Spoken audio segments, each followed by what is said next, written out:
અબડાસા તાલુકાના મુખ્ય મથક નલિયા ખાતે આવેલી મામલતદાર કચેરીમાં જાતિના અને આવકના દાખલા મેળવવા માટે રોજ મોટી સંખ્યામાં લોકો ઉમટી રહ્યા છે. જોકે કચેરી બહાર અને અંદર અરજદારોની લાંબી લાઈનો જોવા મળતી હોવા છતાં સંબંધિત વિભાગોમાં કર્મચારીઓની ગેરહાજરી અને ખાલી ખુરશીઓના દ્રશ્યોના કારણે લોકોમાં ભારે રોષ ફેલાયો છે.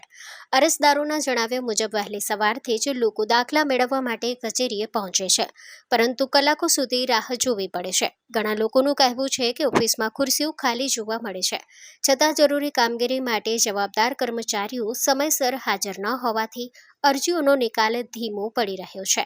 ખાસ કરીને દૂરના ગામડાઓમાંથી આવતા ખેડૂતો, વિદ્યાર્થીઓ, મહિલાઓ અને વડીલોને ભારે હાલાકીનો સામનો કરવો પડે છે. દાખલા વગર શૈક્ષણિક પ્રવેશ, સરકારી યોજનાઓ અને અન્ય જરૂરી કામો અટવાઈ જતા લોકોમાં અસંતોષ વધી રહ્યો છે.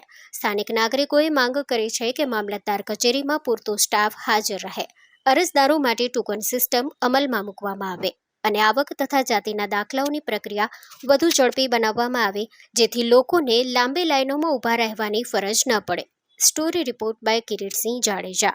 लाइन आधी कलाक देवी साहेब को आए नहीं हाजिर है कोई नहीं अर्धी कलाक जो थी गयो तो के लाइन में उभा कोई ना खुर्सी में खाली पी साहेब बड़े व्याप आई कोड़ते साहेब आगे वो तो साहेब तब तक जो जो साहेब को कार्यक्रम आता है अच्छा तो ही है आया नहीं आधी कलाक देवी जो जगह नलिया मामलेदार ऑफिस में राम भरोसे